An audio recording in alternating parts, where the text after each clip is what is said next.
Início, então, senhor Silvinei, gostaria que você me dissesse o seu nome completo e também a sua formação acadêmica. O meu nome é Silvinei Vasques, eu sou graduado em Economia pela Universidade Federal de Santa Catarina, sou graduado em Administração pela Universidade do Estado de Santa Catarina, sou graduado em Direito pela Universidade do Vale do Itajaí de Santa Catarina, sou graduado em Segurança Pública pela Universidade do Sul de Santa Catarina, tenho 7 pós-graduações e especializações, uma na área de Logística, em Segurança Pública, em Direito Criminal, em Estudos Superiores, em Transporte, e o MBA em Gestão Empresarial. Sou mestre em Administração na área de Gestão de Pessoas e concluí todos os créditos de doutorado em Direito na Universidade Católica da Argentina. E na área de formação técnica, eu possuo todos os cursos que a Polícia Rodoviária Federal disponibilizou desde o início da minha carreira, com cursos destacados também nos Estados Unidos, na SWAT em Los Angeles, em 1999, e também no Departamento de Estado americano, no ICE, nos crimes transfronteiriços, no ano 2015 se destacam. Mas eu tenho mais de 20 cursos policiais e recebi na minha carreira mais de 100 comendas de reconhecimento pelo trabalho que eu fiz nesses 29 anos de serviço público policial e 6 anos no comércio. Eu trabalhei 35 anos da minha vida e trabalho desde os 12 anos de idade com carteira assinada, fui comerciário até os 18 anos, depois entrei para as instituições policiais. O seu mestrado que o senhor faz referência ao mestrado feito na Espanha? Eu fiz o mestrado foi especificamente? Na Espanha. Fiz mestrado na Espanha, na área de administração. Esse mestrado, ele recebeu um custo da ordem de R$144 mil, custeado pela própria Polícia Rodoviária Federal? Não, paguei do meu bolso. Isso aí não existe. Isso aí fake news foi lançado. Não tem a informação, não consta a informação, o senhor não reafirma, então, que houve um custeio por parte da Polícia Rodoviária Federal.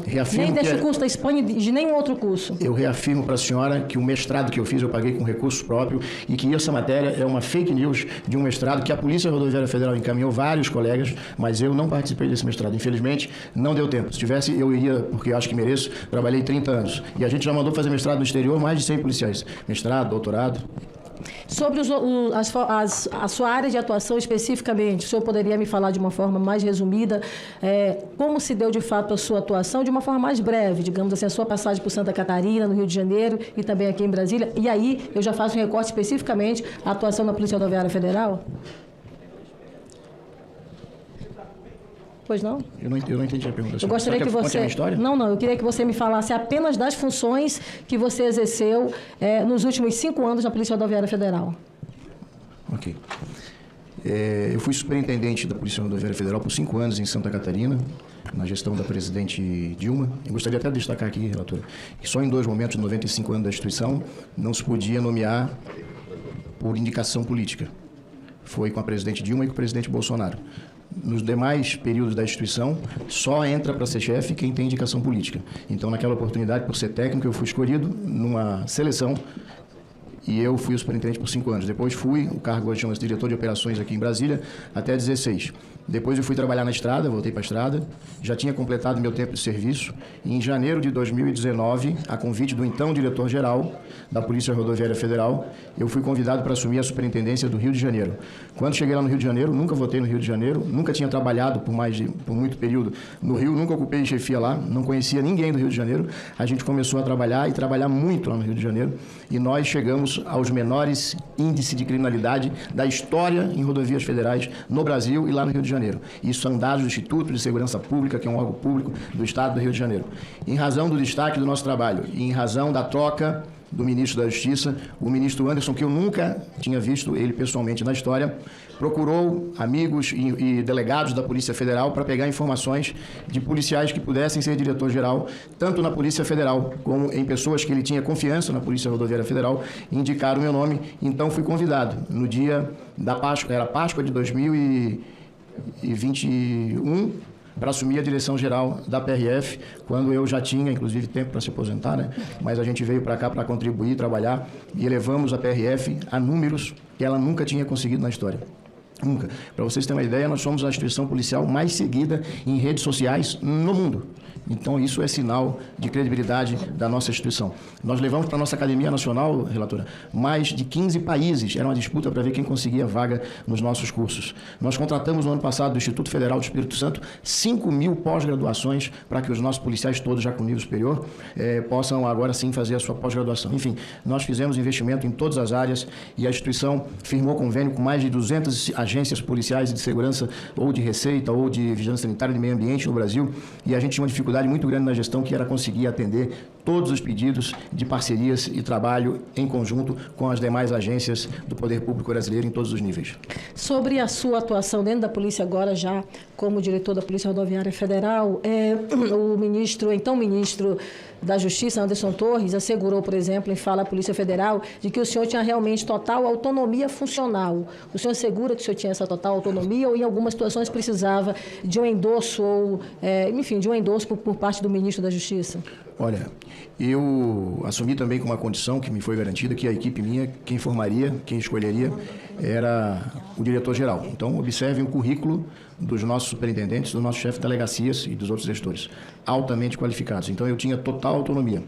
A gente só recorria ao ministro quando eram fatos que extrapolavam, por exemplo, questões orçamentárias ou legais. Então, a gente tinha que mudar uma legislação. Tinha que falar com o ministro para ver se ele concordaria em encaminhar para a AGU esse procedimento. Ou a gente precisava de um orçamento maior. Então, dependeria de um projeto de lei para encaminhar para a Câmara. E, naturalmente, aí é uma decisão que cabe ao ministro, né? Então, nesses casos, a gente conversava com ele. Mas a gente tinha, sim, na direção da polícia, nos assuntos que são da polícia, total autonomia. Eu não sei se eu respondi a senhora ou se há alguma vinculação à operação dia 30.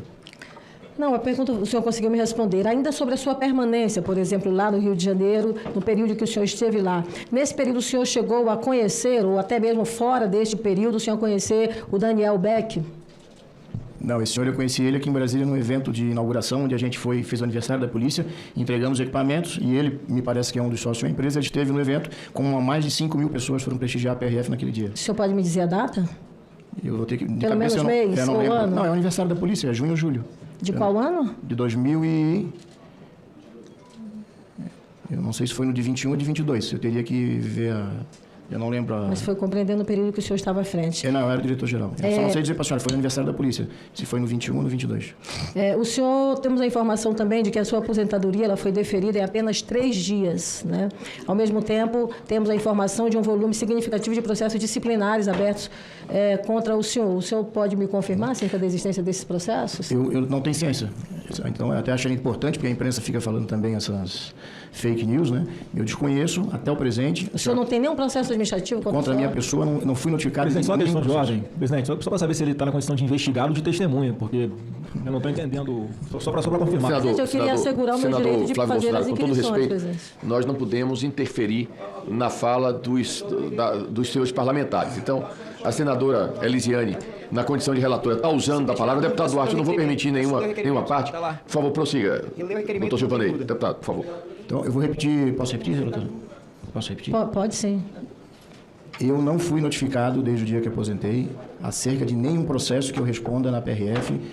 Desde eu fui exonerado do cargo no dia 21 de dezembro, requeri a minha aposentadoria, que, diga-se de passagem, senadora, já fazia 4 anos que eu poderia me aposentar, então eu já tinha toda a documentação do INSS. Eu fui comerciário, sou filho de um caminhoneiro, que não tinha caminhão, não, era empregado, de uma costureira, tenho carteira assinada desde o dia 18 de outubro de 1987. Infelizmente, enquanto alguns amigos meus estavam usando droga lá, porque eram viciados, eu fui trabalhar. Morei numa favela e cheguei aqui onde eu cheguei. Tá? Não tenho vergonha do meu passado. Tá? E trabalho desde os 12 anos de idade. Eu tenho 35 anos de contribuição. E eu não ficaria na instituição, eu já estava com 47, porque eu fiz um compromisso com os policiais onde passei. Eu tenho mais de 42 lives gravadas, que quando eu fosse exonerado do cargo, eu ia embora, porque o novo diretor tem que ter liberdade para fazer o que quiser e eu não queria ser um peso para ele. E cheguei no maior cargo da instituição, com muito orgulho e com muita honra. Não caberia eu voltar para a estrada agora. Senhor Silvinei, mas sobre a aposentadoria especificamente, qual é o tempo de rito que se leva para se ter, por exemplo, o resultado de uma aposentadoria, mesmo já com o tempo hábil disponibilizado para isso? Eu acho que a nossa área de recursos humanos poderia responder melhor, mas pode ser um dia. Mas é normal? 2, 3 dias? Muito rápido. O nosso sistema de pessoas da União é muito organizado, há mais de 10, 15 anos. Muito organizado. Já tem todas as informações.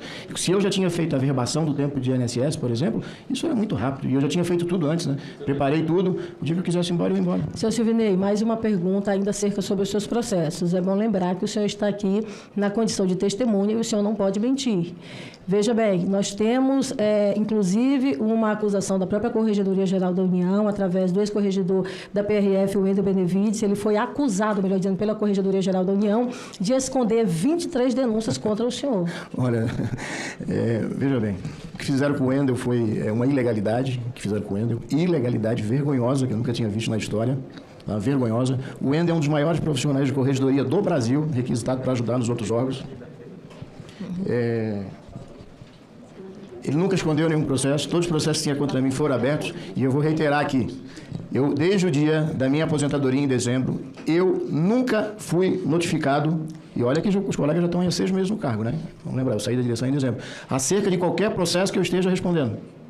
O que se fala na imprensa, esse é o grande problema.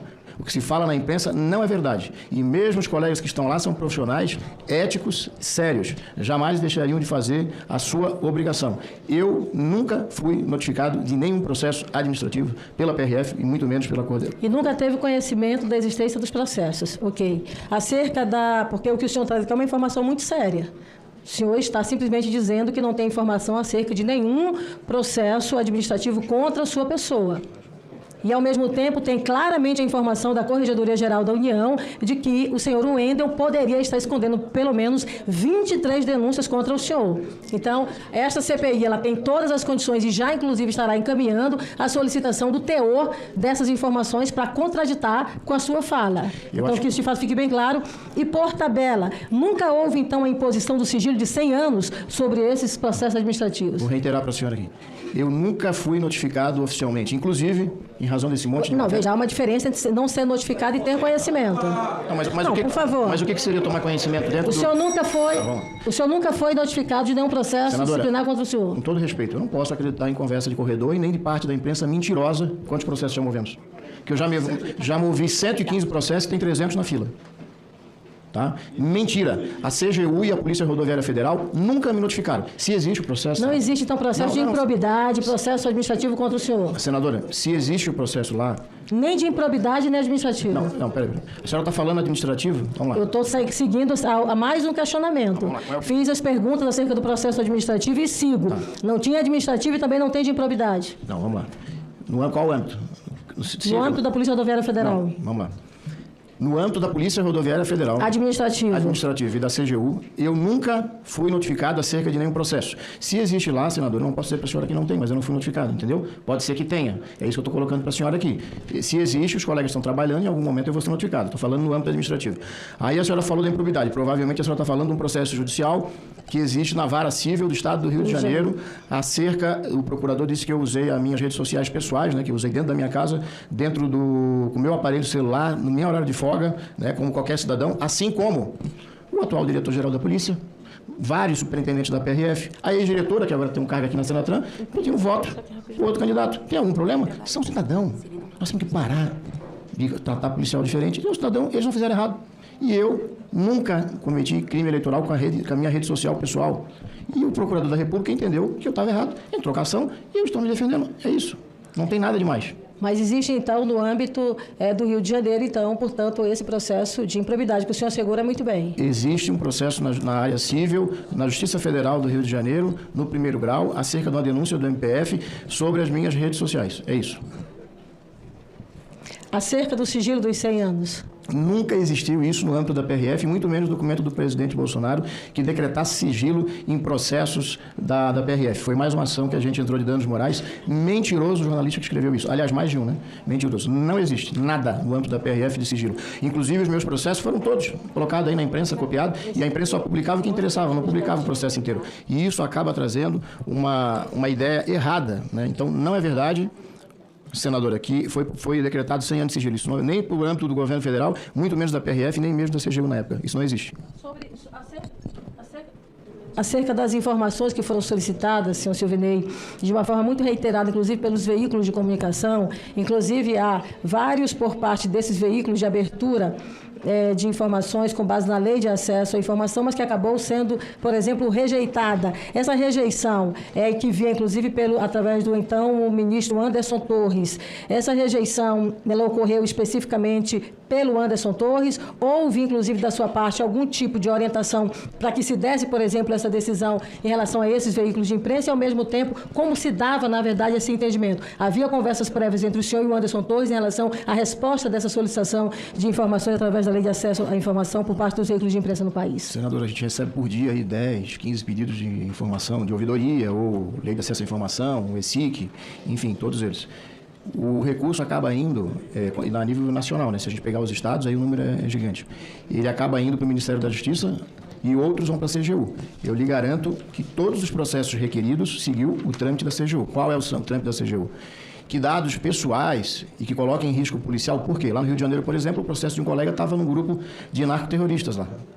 Por quê? Porque algum advogado, alguém pediu, algum cidadão, ou até anonimamente pode pedir, né? E foi encaminhado. Dali para frente, a CGU teve um cuidado de retirar os dados pessoais para que a pessoa, e pode ser isso, um fiscal de qualquer órgão, enfim, um professor, pode ser ameaçado, porque ali tem dados pessoais. Então, todos os processos, inclusive os meus, são objeto de matéria e estão todos entregues na forma da lei. Seu Silvinei, qual era o seu nível, por exemplo, de relação e de envolvimento com o ex-presidente Jair Bolsonaro? O senhor tinha proximidade pessoal, tinha encontros frequentes com o ex-presidente? Não, o presidente Bolsonaro, eu nunca fui em nenhuma festa, por exemplo, da filha dele mais nova. Não sou padrinho, não sou parente, nunca votei nele, porque o meu título de eleitor está em Florianópolis, sempre esteve lá, né? O que a gente tinha era uma relação muito profissional e ele sempre com muito carinho com a instituição, né? Por isso que tem várias fotos. Foi um dos questionamentos. Por que o senhor tem foto com o presidente da República lá na ação no Rio de Janeiro? Porque foi o único que deixou eu bater a foto. Nenhum outro presidente autorizou a gente bater foto. Como é que eu ia ter foto com outro presidente? Qual é o orgulho com o servidor público? Qual é o orgulho com o policial? Quem é o presidente? É o maior comandante das polícias. Qualquer presidente, o atual também é. Todos foram. Então é um orgulho para a gente levar uma foto com o presidente. A gente se emociona. Só que, infelizmente, ele foi o único que dava essa autorização. Por isso que eu tinha foto com ele. A relação com ele era muito profissional. Em algumas vezes ele me ligou. Ele saía para ver como é que estava o serviço público, parava, falava com o caminhoneiro reclamava, em tal ponto da rodovia tem acidente, ou em tal ponto da rodovia os caminhões estão sendo assaltados. O que ele dizia? Vasques, procura resolver isso aí, dá uma atenção, esse pessoal está sofrendo muito na estrada. Na época da Covid, ele pediu para ajudar os caminhoneiros que estavam sem locais para parar, não tinha um lugar para tomar um banho, não tinha um lugar para comer. A gente abriu todos os postos da polícia para o caminhoneiro tomar banho, para receber uma comida, algumas igrejas ajudaram, enfim. Foram essas relações, eu não tenho nenhuma relação íntima com o presidente da República, e quando falei com ele pessoalmente, em algumas vezes que eu fui lá no Palácio, foi para pedir a restauração, foi para pedir uma alteração da Previdência, foi para pedir um orçamento maior, que inclusive ele atendeu no último ano. Foram essas as conversas. A gente não tinha nada mais do que isso com o presidente da República. E em algumas situações ele foi lá na PRF inaugurar postos, delegacias, ele participava, foi no Rio de Janeiro, e isso era um prestígio muito grande para a gente, porque nunca na história um presidente tinha entrado dentro de uma instalação da PRF. O senhor, inclusive, acerca da sua relação com o ex-presidente Bolsonaro, o senhor, inclusive, se tornou réu na Justiça Federal por prática de atos de improbidade, exatamente em razão desse uso indevido do cargo, desvio de finalidade, e assim também como a utilização de símbolos de imagem da Polícia Rodoviária Federal com o objetivo de favorecer a candidatura à reeleição do presidente Jair Bolsonaro. O que o senhor fala a respeito disso? Nós vamos juntar, se a senhora permitir, nós vamos juntar também esse processo lá do Rio de Janeiro com as nossas informações, e a senhora vai verificar que eu nunca utilizei do cargo para benefício político e eleitoral do presidente. Se fosse assim, nós teríamos que afastar metade dos servidores públicos aí daquela época e hoje também. Como citei aqui, posso citar 10 autoridades hoje da PRF, 10 autoridades, que inclusive eu nunca, e nenhuma vez na história citei o nome do presidente Lula, nunca denegri a imagem dele, nunca falei nada, nunca postei nada contra ele, nunca. Porque, para um policial, ele é a autoridade, é o presidente da República. E as fotos que eu tenho com o presidente Bolsonaro é porque ele me permitiu tirar, utilizei na minha hora de folga, e o cargo nunca postei na minha hora de folga, o cargo nunca foi usado em benefício meu e muito menos dele. E não seria eu também que ia mudar o resultado da eleição, né? O senhor acha, então, que essa ação não tem fundamento? Acho que não. Nem eu, nem os advogados aqui. Tem até má fé essa ação aí. Nós já falamos isso lá na nossa defesa, que teve uma fé na ação. Qual é a sua relação com o ex-governador Wilson, vice do Rio de Janeiro? Nenhuma. Nunca estive na casa dele. Estive na sala dele uma vez para me apresentar, porque se tu é superintendente do Estado, tu tem que ir lá se apresentar. Quando eu assumi, em alguns dias ele já foi retirado do cargo e assumiu o então governador atual também, né, Cláudio Castro. O senhor chegou a integrar o Conselho da Empresa de Obras Públicas do Rio de Janeiro? Ele tinha interesse em fazer a indicação, mas eu nunca assumi. Não tive interesse. EMOP, né? É isso? Empresa de Obras Públicas do Estado do Rio de Janeiro. O senhor nunca integrou esse conselho? Não, eu não cheguei a assumir. Ele me indicou, mas eu não cheguei a assumir. Foi ele próprio que lhe indicou? É obrigado, é o governador que indica, né? Mas o senhor não assumiu por quê? Porque eu não quis. O senhor recusou, então, essa indicação. Na sua gestão, tem um servidor, que é o Marcelo de Ávila, ele foi responsável pelo escritório de compras da Polícia Rodoviária Federal em Washington. Ele, em sua página pessoal, ele é apoiador do ex-presidente, postas fotos, inclusive, uniformizados, enfim. Mas constam, por exemplo, do seu currículo, que ele não teria as condições técnicas suficientes para que pudesse, na verdade, ocupar esse escritório da Polícia Rodoviária Federal em Washington. Qual a qualificação profissional dele para o cargo? Olha, ele fez grandes licitações na instituição, muitas. Ele esteve à frente, tem formação superior, né, que é obrigado para entrar na instituição. Ele não é o chefe do escritório lá, o escritório nem existe mais, o escritório foi extinto aí há um mês. E quem era o chefe da missão lá era um delegado federal. Não era o Ávila não era o chefe do escritório. Para trabalhar com licitação, basta ter conhecimento das normas em relação à Nos licitação. Estados Unidos ele precisava falar inglês. Sim. Mas ele não tinha conhecimento suficiente da língua, o que consta, na verdade, no seu currículo. Aí tem que ver. Um erro não justifica o outro, senador. Tinha que ver, senadora, quem que passou essa informação, porque ele foi aprovado nos procedimentos todos. Não, está aqui, eu estou com o currículo dele é público e consta, na verdade, a limitação dele em relação à comunicação. Para nós lá tem todos os certificados. Chegou para a gente lá e não sou eu que indico, tem que passar no Ministério da Justiça, todo um trâmite, Ministério de Relações Exteriores, passa na AGU. Então, assim, é todo um trâmite muito burocrático para um colega trabalhar em qualquer órgão do governo federal fora do Brasil. Senhor Silvinei, o senhor, na verdade, foi denunciado lá no final dos anos 90 pelo Ministério Público Federal por participar de um esquema de cobrança de propina para empresas de guincho que atuavam nas BR-101 e 280 em Santa Catarina. As informações constam, por exemplo, que as cobranças de propina chegavam a 40% do valor dos serviços. E ainda consta, por exemplo, a informação de que o senhor ameaçou dar um tiro na testa de uma das pessoas que o acusaram por deixar de pagar o valor da propina. Esses fatos ocorreram? Senadora, por isso que é importante sempre ler as coisas, né? A imprensa coloca lá o jargão e o pessoal vai na onda, né? Imprensa maldosa aí. Vamos lá. Primeiro, eu estava investigando que eu era o chefe, um policial corrupto, que foi demitido por corrupção e depois ele recebeu uma nota de culpa, ou seja, foi demitido por 2 vezes. Condenado na justiça. E começamos a investigar esse policial. Ele era um propineiro. O que ele fez? Se viu apertado, foi na Polícia Federal e falou um monte de besteira lá. O que fez a Polícia Federal? Quebrou o sigilo bancário de todos, inclusive o meu. O que diz o relatório da Polícia Federal? Silvinei Vasquez, não tem nada a ver com isso aqui, não existe nada contra ele. Está lá no processo. Delegado federal, assina embaixo. Aí, como é de costume da imprensa, como ocorreu agora, sempre que a gente vai se envolver em alguma coisa, sai uma notícia próxima, né? Fizeram a denúncia, minha e dos demais policiais, há 3, 4 dias antes de eu assumir a Superintendência de Santa Catarina. O que fez o juiz federal? Sequer aceitou a denúncia. Isso não existe crime nenhum contra mim. Só que isso aí ninguém publica.